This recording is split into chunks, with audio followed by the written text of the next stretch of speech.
Assalamu alaikum dear student, this is me Sohail Ahmed Khan and you people are watching BioBeats। MDK session हमने start की है। पहले जो chapter था circulation का वो हमारा हो गया था। उनके 3 पार्ट्स आप लोग देख सकते हैं, चैनल पर आप लोग जा सकते हैं, वहाँ पर आप लोग ईज़िली जाके वहाँ पर आप लोग अपने जो कंसेप्चुअल अपने जो लॉजिकल एमसीक्यूज़ है वो आप लोग सॉल्व कर सकते हैं। आज हमारा नया चैप्टर है वो क्या है, डाइजेशन। और डाइजेशन का आज हम पार्ट फर्स्ट रिकॉर्ड करने जा रहे हैं। जिन्होंने सर्कुलेशन का चैप्टर मिस किया है, अभी तक उन्होंने देखा नहीं है, तो वो काइंडली दोबारा चैनल पर जाइए, प्लेलिस्ट वहाँ पर मौजूद हैं। जितने भी एमडीक्रेट के हमने वीडियोस बनाई हैं वो एक प्लेलिस्ट में मौजूद हैं। सो वहाँ जाइए, मस्त देखिए। वहाँ पर 15-20 मिनट आप लोग के लगेंगे और आप लोग के 25 से 30 कंसेप्चुअल और लॉजिकल एमसीक्यूज़ आप लोग के सॉल्व हो जाएंगे। तो डाइजेशन का चैप्टर है, इसमें भी हमने जो लॉजिकल कंसेप्चुअल और जो मुख्तलिफ पास्ट पेपर से पीएमडीसी के और एमडीकेट के, बाकी ईटा और ईकेट यूएचएस जो भी हैं, हमने वो आप लोग के लिए इंतहाई मुश्किल से ये सारी चीज़ें हमने इकट्ठे किए हैं, उठाए हैं। सो चलते हैं अपने लेक्चर की तरफ, अपने वीडियो की तरफ। लेकिन ये है कि जिन्होंने स्किप किए हैं वो काइंडली दोबारा जाइए और कम टाइम में मींस आप लोग के ज़्यादा से ज़्यादा एमसीक्यूज आप लोग के हो जाएंगे। तो आज हम जा रहे हैं पार्ट फर्स्ट डाइजेशन का। इंशाल्लाह इस चैप्टर को भी हम 3 हिस्सों में क्या करेंगे, वाइंड अप करेंगे। तो पहला एमसीक्यू है हमारे पास कि Ebner glands on the dorsal surface of the tongue secreted an enzyme called. कहते हैं कि ये जो एब्नर ग्लैंड है हमारे पास, ये डॉर्सल सरफेस ऑफ द टंग मौजूद होते हैं और ये सिक्रीशन करते हैं एक एंजाइम के। वो कौन सा एंजाइम है? ए ऑप्शन हमारे पास एमाइलेज है और बी हमारे पास लिंगुअल लाइपेज, सी हमारे पास जो ऑप्शन है वो बोथ है। तो याद रखिए कि जो एब्नर ग्लैंड्स हैं ये कौन से एंजाइम की सिक्रीशन करता है? ये हमारे पास लिंगुअल लाइपेज की सिक्रीशन करता है। सो ये आप लोग का करेक्ट ऑप्शन है। अब एमाइलेज भी क्या होता है?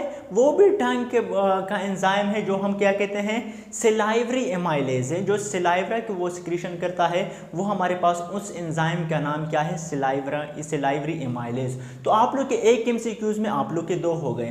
पहला ये कि एब्नर ग्लैंड कौन सा एंजाइम सिक्रीट करता है, वो हमारे पास लिंगुअल लाइपेज है। और दूसरा जो सिलाइवरी एमाइलेज का भी पूछे तो वो हमारे पास क्या करता है, सिलाइवे की क्या करते हैं, सिक्रीशन करता है। सो ये 2 हो गए। नेक्स्ट एमसीक्यू है हमारे पास, in stomach The pepsinogen is synthesized and secreted by। Stomach में जो हमारे पास पेप्सिनोजेन होता है उनकी सिक्रीशन कौन करता है और उनकी सिंथेसिस कौन करता है? ए ऑप्शन है हमारे पास म्यूकस सेल, बी हमारे पास पेटियल सेल, सी हमारे पास चीफ सेल और डी हमारे पास हार्मोनल सेल। तो ये जो आप लोग को एक एमसीक्यूज नजर आ रहा है ये एक नहीं, ये 5 एमसीक्यूज हैं। वो कैसे? अब देखो पांचों के 5 में यहाँ पर लिख नहीं सकता क्योंकि उससे क्या होगा, टाइम जाया होगा आप लोग का। सो जो रिलेटेड एमसीक्यूज होंगे वो मैं यहाँ पर बताया करूँगा, आप लोग अपने साथ नोट करते जाएं। तो पहले तो ये मैं बता दूं कि इसमें सही ऑप्शन कौन सा है कि जो स्टमक में जो पेप्सिनोजेन है इनके सिंथेसिस और सिक्रीशन कौन करता है? तो ये याद रखिए कि ये आप लोग का जो चीफ सेल है, ये मैंने सिर्फ चीफ लिखा है, ये इसके आगे सेल भी हैं, सही है, हार्मोनल सेल और chief cell. So chief cell या क्या secretion and synthesis of pepsinogen करता है इन द स्टमक। अब एक तो एमसीक्यूज आप लोग का हो गया। दूसरा एमसीक्यूज के अगर आपसे एग्जामिनर पूछे कि म्यूकस सेल क्या करता है तो याद रखिए कि ये जो हमारे पास म्यूकस सेल है, मैं यहाँ ऊपर लिख देता हूँ, ये म्यूकस सिक्रीटिंग सेल है। क्या है? ये हमारे पास म्यूकस सिक्रीटिंग सेल है। ये आप लोग का दूसरा एमसीक्यूज हो गया कि अगर पूछे कि म्यूकस सेल क्या सिक्रीट करता है तो याद रखिए कि म्यूकस सेल हमारे पास क्या म्यूकस की सिक्रीशन करता है। और इसी तरह अगर आप लोग उसे एग्जामिनर पेटियल सेल्स का पूछे कि पेटियल सेल क्या करते हैं, ये करते हैं HCl की सिक्रीशन। तो ये आप लोग का तीसरा एमसीक्यूज हो गया। देखिए मैंने तो एक क्वेश्चन दिया था लेकिन उनमें कितने बने, 3 तो अभी हमारे सामने आ गए। और चौथा हार्मोनल का अगर पूछे एग्जामिनर कि ये किस चीज़ की सिक्रीशन करता है, तो ये हार्मोन जितने भी हैं ये हार्मोन सेल इनकी सिक्रीशन करता है। और ये तो 4 हो गए, मैंने 5 का कहा था। ये चीफ सेल को हम क्या कह सकते हैं, ज़ाइमोजिन सेल भी कहते हैं। तो ये याद रखिए अपने पास कि इन्हें ज़ाइमोजिन सेल भी कहते हैं। तो एक एमसीक्यूज़ में आप लोग के 5 एमसीक्यूज़ हो गए। तो मेरा यही वो था कि वीडियो देखें, आखिर तक देखें, स्किप ना करें। बीच में आप लोग भाग जाते हैं, फिर कहते हैं कि सर हमें तो ना समझ आई है ना कुछ आई है। आप लोग आखिर तक देखिए, इंशाल्लाह आप लोग को बड़ा फ़ायदा होगा, आप लोग को बहुत कुछ सीखने को मिलेगा। तो 5 एमसीक्यूज़ यहाँ पर हो गए। मैं दोबारा जल्दी जल्दी रिपीट कर देता हूँ कि स्टमक में जो पेप्सिनोजिन है इनके सिंथेसिस कौन करता है और इनकी सिक्रीशन कौन करता है। तो याद रखिए कि इनकी सिक्रीशन और सिंथेसिस क्या करते हैं, चीफ सेल करते हैं। एक हो गया। दूसरा, अगर आपसे पूछे म्यूकस सेल के बारे में, तो ये जो जितने भी म्यूकस होते हैं इनकी सिक्रीशन म्यूकस सेल करते हैं 2। और ये पैटियल सेल सिक्रीशन करते हैं किस चीज़ की, HCl की, जो हमारे पास हाइड्रोक्लोरिक एसिड है, इनकी करते हैं 3। हार्मोनल सेल क्या करते हैं, ये सिक्रीशन करते हैं हार्मोन की 4। और 5वां ये कि चीफ सेल को ज़ाइमोजिन सेल भी कहते हैं। अगर एग्जामिनर ज़ाइमोजिन सेल दे दें तो आप लोगों ने कंफ्यूज नहीं होना, ये याद रखना है। सही है, चलते हैं नेक्स्ट की तरफ। Much of mechanical digestion takes place in, एक होता है मैकेनिकल डाइजेशन, एक होता है केमिकल डाइजेशन। तो अब यहाँ पर पूछा है कि मैकेनिकल डाइजेशन ज़्यादातर कहाँ पर होती है। ए ऑप्शन माउथ, बी हमारे पास स्टमक, सी ड्यूडेनम, डी हमारे पास एसोफेगस। तो याद रखिए कि जो मैकेनिकल है यानी जो चबाना वगैरह होते हैं, जो ग्राइंडिंग वगैरह होती हैं, ये सबसे ज़्यादा जो मैकेनिकल डाइजेशन है ये हमारे पास माउथ में होता है। सही है, फिर माउथ से फिर एसोफेगस में चला जाता है, फिर ये स्टमक वगैरह, वहाँ पर क्या फिर केमिकल डाइजेशन वगैरह होते हैं। तो ये हमारे पास माउथ में होता है। ये एक हो गया। दूसरा एमसीक्यूज ये भी याद रखें कि जब हम कोई चीज़ लेते हैं खुराक का, ये आ सकता है इंपॉर्टेंट है, शायद एग्जामिनर आपको दे दें कि जब हम कोई खुराक लेते हैं अपने मुंह में ले जाते हैं, वहाँ पर सिलाइवरी एमाइलेज और टंग वगैरह उसको एक कम्पैक्ट फूड बना देते हैं। सही है, एक कम्पैक्ट फूड बनाते देते हैं, उसको हम कहते हैं क्या, उसको हम बोलस कहते हैं। मैं यहाँ पर लिख देता हूँ BOLUS। सही है, ये दूसरा एमसीक्यू आप लोग का होगा। और ये बोलस जब हमारे स्टमक में पहुँच जाता है, फिर स्टमक में हम इसको बोलस नहीं कहते, हम इसको काइम कहते हैं, CHYME। सो ये आप लोग के 3 एमसीक्यूज हो गए। चलते हैं नेक्स्ट की तरफ। ये क्या, Brunner's glands are found in A option stomach, B हमारे पास ड्यूडेनम, सी हमारे पास इलियम, डी हमारे पास कोलन। ये जो ग्लैंड है हमारे पास, ये कहते हैं ये कहाँ पर होते हैं, स्टमक में होते हैं, ड्यूडेनम, इलियम और कोलन में। देखिए ये ड्यूडेनम और इलियम ये स्मॉल इंटेस्टाइन के 2 पार्ट्स हैं। और कोलन जो है ये स्टमक का एक पार्ट है। तो याद रखिए कि ये ग्लैंड कहाँ पर पाया जाता है, ये ड्यूडेनम में पाया जाता है। नेक्स्ट हमारे पास है माइक्रोविलाई और विली भी कहते हैं, microvilli are also known as. जो माइक्रोविली है इसको और क्या नाम दिया है, A option lymph veins, B हमारे पास कैपिलरीज, सी हमारे पास लिफ ये माइड्रिब्स हैं, ये क्या है ये मैं चेक कर लूँगा, और डी हमारे पास है क्रिस्टी। सही है। तो ये जो है इसको पहले तो ये याद रखें कि जो माइक्रोवेली हैं इसको हम क्रिस्टी का नाम भी देते हैं, इसको हम क्रिस्टी भी कह सकते हैं। अब ये होते क्या है माइक्रोवेली, देखिए जो इलियम है हमारे पास वो स्मॉल इंटेस्टाइन का हमारे पास क्या है, लास्ट पोर्शन है यानी लास्ट पार्ट है। अब उसमें क्या होते हैं जो क्या उसमें इलियम में क्या होते हैं, माइक्रोविली होते हैं हमारे पास, क्या माइक्रोविली नहीं विली सिर्फ होते हैं।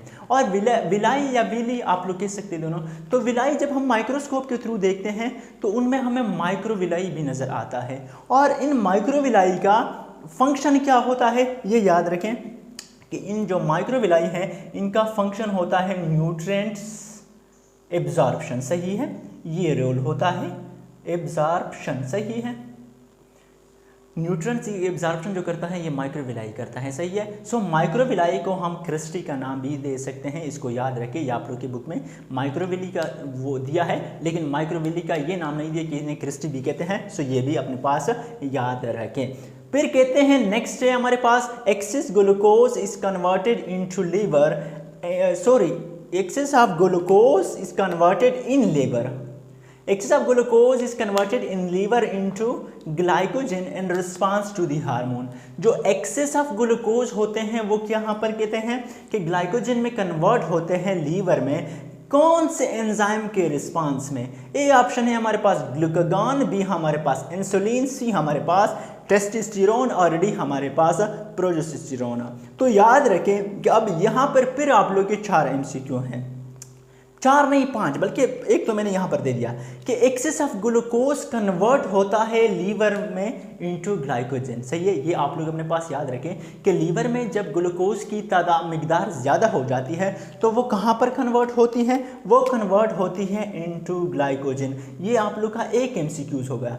दूसरा, अब ये पूछ रहे हैं कि कौन से एंजाइम के रिस्पांस में ये होते हैं कन्वर्ट। तो याद रखें कि जो इंसुलिन एंजाइम है इनके रिस्पांस में ये क्या होते हैं? ये कन्वर्ट होते हैं। ये आप लोग का 2 हो गए।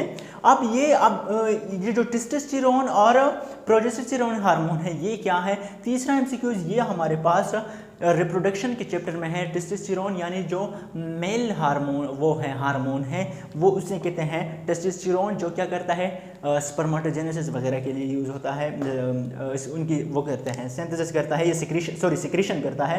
और प्रोजेस्टेरोन भी ये हमारे पास फीमेल में होती है। तो याद रखिए कि ये जो कन्वर्ट होता है excess of glucose into glycogen वो कौन से एंजाइम के रिस्पांस में? इंसुलिन। सही है। और इसी तरह इसमें ये भी याद रखिए कि इंसुलिन की सिक्रीशन जो है ये हमारे पास बीटा सेल जो होते हैं वो करते हैं, और ग्लूकागॉन की जो हमारे पास है वो अल्फा सेल करते हैं इनकी सिक्रीशन। सही है। सो ये 4-5 एमसीक्यूज आप लोग के यहाँ पर हो गए। फिर भी अगर किसी को कोई इशू हो, मैंने पहले भी कहा है कि किसी का कोई क्वेश्चन हो तो वो आप लोग कमेंट सेक्शन में पूछ सकते हैं, इंशाल्लाह मैं वहीं पर आप लोग को रिप्लाई करूंगा।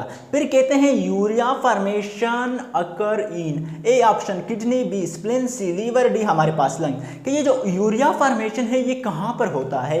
आप लोग को ऑप्शन दिए हैं किडनी, स्प्लीन और लीवर और लंग। तो याद रखें कि ये जो यूरिया फॉर्मेशन है ये हमेशा कहाँ पर होता है? ये हमारे पास लीवर में होता है। इन्हें रट ले, इंपॉर्टेंट एमसीक्यू है। नेक्स्ट हमारे पास है The amount of energy in food is measured in। इंतहाई आसान है लेकिन आ सकता है इसलिए मैंने लिख दिया। A option calorie, B ATP, C ADP, D हमारे पास ऑल ऑफ दीज। तो याद रखें कि जो अमाउंट ऑफ एनर्जी है ये फूड में मेजर करता है, किस चीज़ में? कैलोरी के फॉर्म में मेजर करता है। नेक्स्ट हमारे पास एमसीक्यू है surplus amino acid in the body is broken down to form urea in A option kidney, B spleen, C liver, D हमारे पास पेंक्रियाज। जो सरप्लस यानी ज़्यादा से ज़्यादा अमाइनो एसिड जो होते हैं बॉडी में उनकी ब्रेक डाउन होती है। कहाँ पर ब्रेक डाउन होती है? कि उससे क्या करें? टू फॉर्म यूरिया, यानी उनसे यूरिया बनाई जा सके। ये कहाँ पर होती है? किडनी में होती है, स्प्लीन में होती है, लीवर में होती है, या हमारे पास पेंक्रियाज में होती है। तो याद रखिए कि ये जो फॉर्मेशन ऑफ यूरिया है from the surplus amino acids, body में जो ब्रेक डाउन होती है अमाइनो एसिड की टू फॉर्म यूरिया, ये हमारे पास लीवर में होता है। सो ये रटने वाली बात है, इन्हें याद रखें। नेक्स्ट हमारे पास conversion of excess glucose into fat. जो हमारे पास ग्लूकोज कन्वर्ट होते हैं इनटू फैट्स उसको क्या कहते हैं? ए ऑप्शन ग्लाइकोजेनेसिस, बी हमारे पास लिपोजेनेसिस, सी हमारे पास कीटोजेनेसिस। ये आप लोग को आता है, सिंपल है कि conversion of excess glucose into fats इन्हें कहते हैं लिपोजेनेसिस। क्या? लिपोजेनेसिस। नेक्स्ट हमारे पास है excretion of bile pigments in urine indicate. अब ये एक बीमारी है कि जो एक्सक्रीशन होती है किसी चीज़ की of bile pigment in urine indicates क्या करता है? ए ऑप्शन हमारे पास जॉन्डाइस है, ये क्या है? इसको मैं सही प्रोनाउंसिएट नहीं कर सकता हूँ, सो आप लोग देखें। बी ऑप्शन है डायबिटीज, सी हमारे पास रिकेट्स। ये जो है आई थिंक ये आप लोग की बुक में नहीं है लेकिन मुझे वहाँ पर नज़र आया, मुख्तलिफ वो जो पास पेपर में देख रहा था तो ये दिया था। ए ऑप्शन जो है आप लोग का सही है, यहाँ पर सही है ए ऑप्शन। ठीक है, ये आप लोग के कोर्स में नहीं है। अच्छा, नेक्स्ट हमारे पास है the first hormone to be discovered was. ये इंतहाई इंपॉर्टेंट है, अक्सर जगहों पर ये आया है और इंतहाई सिंपल भी है कि जो फर्स्ट हार्मोन था वो डिस्कवर जो हुआ था वो कौन सा हार्मोन था? ए ऑप्शन है सिक्रेटिन, बी हमारे पास एस्ट्रोजन, सी हमारे पास इंसुलिन, डी हमारे पास नन। तो याद रखिए कि ये सिक्रेटिन जो हार्मोन है it was the first ever hormone to be discovered. Secretin hormone हमारे पास पहला हार्मोन था जो डिस्कवर किया गया था। सही है। और इसके बाद अच्छा, ये भी अगर आप लोगों से पूछे कि सेक्रोटोनिन हार्मोन कहाँ पर डिस्कवर किया था, किस चीज़ में डिस्कवर किया था, तो ये आई थिंक बट इंशाल्लाह आई एम श्योर कि ये हमारे पास क्या है, लीवर में, क्या है, लीवर में इनको डिस्कवर किया गया था, जो सेक्रेटिन हार्मोन है। सही है। नेक्स्ट हमारे पास है eating of high carbohydrate foods are signs and symptoms of. जब हम कार्बोहाइड्रेट्स ज़्यादा लेंगे, इंटेक ज़्यादा करेंगे कार्बोहाइड्रेट्स की, तो वो हमारे पास किस चीज़ की साइन या सिम्टम हो सकते हैं। ए ऑप्शन ओबेसिटी, बी हमारे पास बुलिमिया नर्वोजा, और सी हमारे पास बोथ। सो ये जो आप लोग का बी ऑप्शन है ये सही है। या आई थिंक ये डिजीज़ भी आप लोग के कोर्स में नहीं है, अगर है तो सही, नहीं तो इन्हें स्किप कर सकते हैं आप लोग। नेक्स्ट एमसीक्यू हमारे पास है part of digestive system which is not in contact with food. A option small intestine, B duodenum, C liver, D हमारे पास किडनी, ई हमारे पास है बोथ सी एंड डी। तो याद रखिए, कहते हैं कि part of digestive system which is not in contact with food. Digestive system का वो पार्ट बताएं जो क्या हो, वो जो फूड यानी कंटेक्ट में ना हो, part of digestive system which is not in contact with food, food में ना हो हमारे पास। सही है। तो मैं इसको यहाँ से क्लियर करता हूँ। सही है, आप लोग कन्फ्यूज़ हो रहे हो, सो ये कर दें। और डी यहाँ पर मैं कह देता हूँ ऑल ऑफ दिस। सही है, ऑल ऑफ दीज। तो इसमें जो सही ऑप्शन है, देखो डाइजेशन सिस्टम में स्मॉल इंटेस्टाइन भी होता है, ड्यूडिनम जो है हमारे पास स्मॉल इंटेस्टाइन का पार्ट है, इलियम भी हो सकता है। सो ऑप्शन मैंने दिया है स्मॉल, ड्यूडिनम, लीवर और डी। अब ऑल ऑफ दीज मैंने कर दिया। तो याद रखें कि लीवर जो है हमारे पास डाइजेस्टिव सिस्टम में कोई रोल प्ले नहीं करता। नेक्स्ट एमसीक्यू हमारे पास है how many pairs of salivary glands are present in humans. Salivary glands जो हैं ह्यूमन में पूछा है क्वेश्चन में कि सिलाइवरी ग्लैंड्स ह्यूमन में कितने होते हैं। A option 2, B 3, C 4, D 5। तो याद रखिए कि जो सिलाइवरी ग्लैंड्स हमारे पास होते हैं ह्यूमन में, वो हमारे पास 3 होते हैं। तो ये था आप लोग का पार्ट फर्स्ट डाइजेशन का। इंशाल्लाह पार्ट 2 डाइजेशन का आप लोग को जल्द मिल जाएगा। सो मैं ये कहता हूँ कि ये जो आप मैं एमसीक्यूज यहाँ पर करवा रहा हूँ, इन्हें बिल्कुल स्किप ना करें, और बायो की जितने ज़्यादा अपने बुक की रीडिंग कर सकते हैं उतना करते जाएँ। इंशाल्लाह इससे बड़ा फ़ायदा होगा आप लोग को। और जिसने स्किप किए, सॉरी जिसने मिस किए हैं ये जो हमारे क्वेश्चन हैं, तो इन्हें चैनल पर आप लोग जाइए, वहाँ पर देखिए। और लास्ट में अगर ये वीडियो आप लोग को अच्छी लगी हो तो लाइक कर दे, चैनल पर नए आए हैं तो सब्सक्राइब कर दे, और बेल आइकन को मस्ट प्रेस करें ताकि आने वाली वीडियोज़ आप लोगों तक ईजिली पहुँच सके। तब तक के लिए आप लोग खुश रहिए, हंसते रहिए, मुस्कुराते रहिए, और मुझे अपनी दुआओं में याद करते रहिए। अल्लाह हाफिज़।